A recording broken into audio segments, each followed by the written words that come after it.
politicians funded by the Masons promoted the Masonic ideology. The secret lodges of the Masons were open to members of the French army. High-ranking officers and generals were indoctrinated to the Freemasons' way of thinking. With the people, the politicians, and the military of France under Masonic control, the Masons could finally strike. Freemasonry has worked in a hidden but constant manner to prepare the revolution. We are then in complete agreement that Freemasonry was the only author of the revolution, and the applause which I receive from the left, and to which I am little accustomed, proves, gentlemen, that you acknowledge with me that it was Masonry which made the French Revolution.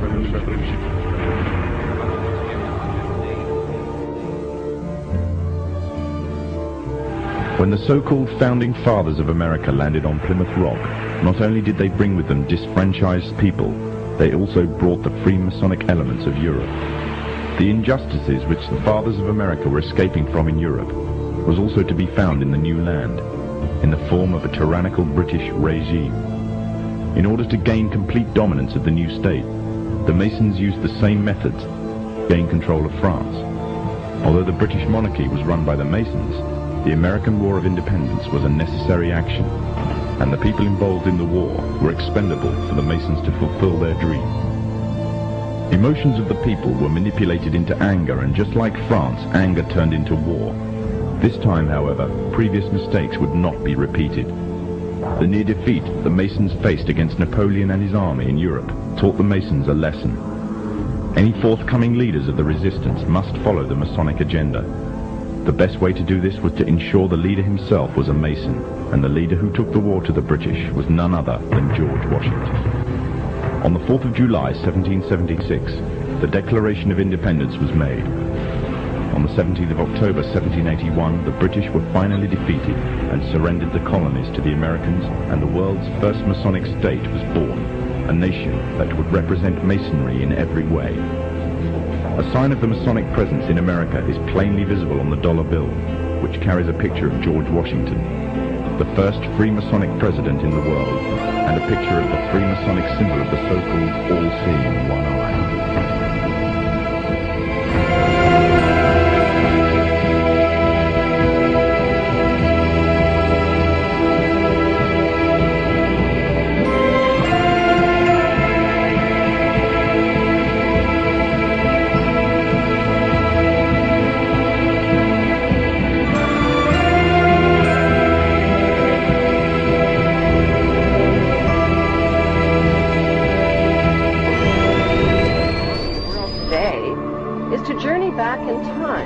And dig up the ancient secrets of the past. Those ancient secrets have been hidden by the ruling class beneath the shifting sands of Egypt for more than 4,000 years.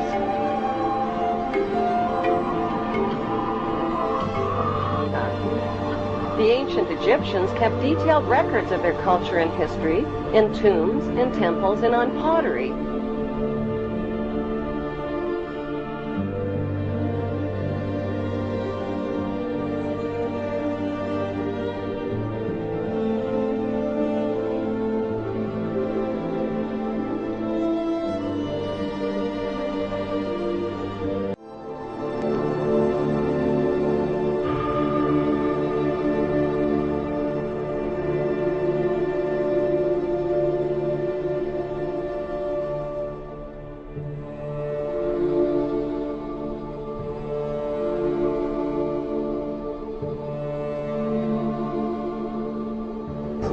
Number 1. What is the stone of Jacob, a Hebrew patriarch, doing beneath the Queen's throne chair? Number 2. Why was the Queen crowned at her coronation ceremony on top of a symbolic Egyptian step pyramid? Number 3. The monarch's crown has 12 stones at the base, each representing the 12 Hebrew tribes. The 12 stones of the 12 tribes were also worn on the breastplate of Hebrew high priests in Canaan. Number 4.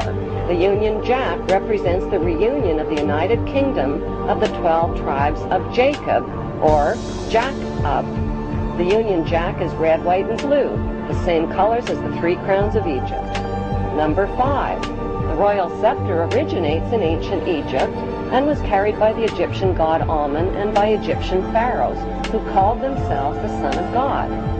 The royal scepter is now carried by Pharaonic descendant Queen Elizabeth II. Her scepter contains the world's largest cut diamond called the Star of Africa.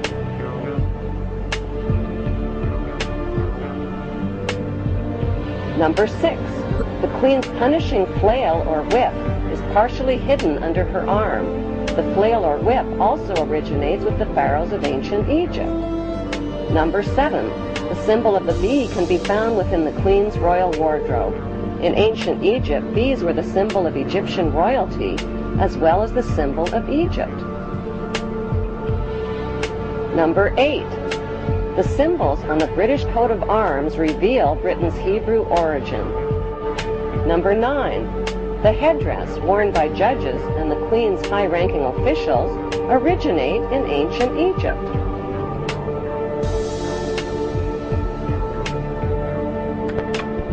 Number 10. Kilts, like the one worn by Prince Charles, originate with the Egyptian pharaohs who wore white kilts. God save Queen Elizabeth.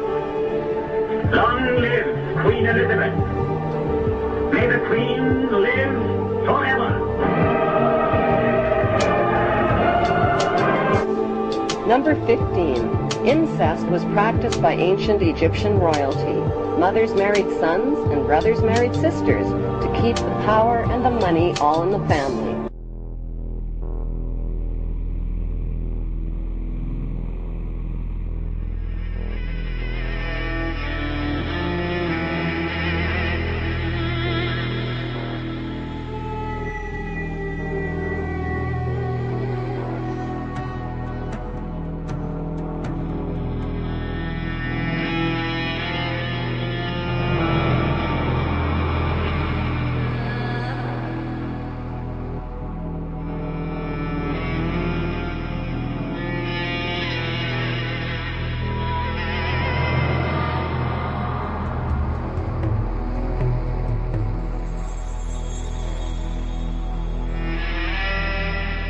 Now that we know Vice President Dick Cheney and Senator Barack Obama are distant cousins, the New York Post decided to check into the genealogy of President Bush, and his family tree has people talking.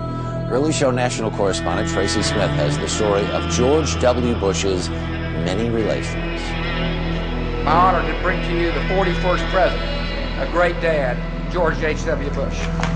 We all know his father, but what about his cousins? Check out this family tree, done with research by Ancestry.com. What would you say if I told you he's related to all of those people? You're wrong. Oh, no, I'm not. Let me take you through this, branch by branch. 101st Airborne Aerosol. Vice President Dick Cheney, the man who's only a heartbeat away from the presidency, is actually a blood relation. He's President Bush's ninth cousin once removed. Cheney's cousin Barack Obama is also Bush's 11th cousin and the ninth cousin of Brad Pitt. But we're only just getting started. President Lincoln was President Bush's 7th cousin 5 times removed, and Bush shared more than just a ballot with John Kerry. That's right, they're ninth cousins twice removed. Really? Never seen Chad. There's also royalty in the Bush bloodline. Princess Diana was Bush's 11th cousin, twice removed. And then there's this bombshell. Happy birthday, Mr. President. Sure, she may have been singing to JFK, but what about GWB? He is, after all, her ninth cousin.